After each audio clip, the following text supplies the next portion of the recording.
ঢেউ দেখলে মনে হয় বুঝতে পারতেছেন যে নদীটা কি পরিমাণে উত্তাল। আমরা একদম মেঘনা নদীর মাঝখানে আছি, আর আমাদের পাহাড়ে যাইতে হয়তো 7 থেকে 10 মিনিট লাগতে পারে সময়। দেখেন কি পরিমাণে উত্তাল নদী। এই যে নৌকার মধ্যে কিভাবে এসে আপনার দোল খাইতেছে একটু দেখেন। যারা এটা সামনের দিকে বসছে তারা হয়তো ভালো করে উপভোগ করতে পারবো। আমরা পিছনে বসছি আর ওই কাছে উপরে আছি, তার কারণে পানিতে ছোঁয়া বা স্পর্শ এটা আমাদের গায়ে লাগছে না। কিন্তু যারা সামনে বসে তাদের গা কিন্তু ভিজা যায় অনেক সময়।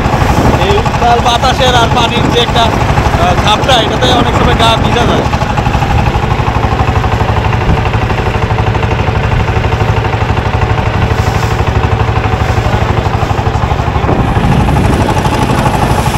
খুবই উপভোগ্য একটা জায়গা, আপনারা চাইলে আসতে পারেন ঘুরতে। এই জার্নিটা আপনার 10 থেকে 15 মিনিট, কিন্তু আপনার সারা জীবন মনে থাকবে এই নদীর কথা। এত সুন্দর একটা জার্নি, আর আজকের ওয়েদারটা এত জোশ, আপনার একদম সোনায় সোহাগা বললেই চলে। এত সুন্দর একটা ওয়েদার, এই ওয়েদারের সাথে এরকম নৌকা ভ্রমণ কিন্তু খুবই উপভোগ্য। আপনারা চাইলে আসতে পারেন এখানে ঘুরে যেতে। ঢাকা খুবই কাছে এই জায়গাটা, মাত্র 1.5 থেকে 2 ঘন্টা সময় লাগে এখানে আসতে। এত সুন্দর একটা জায়গা, দেখেন কি সুন্দর একটা ওয়েদার।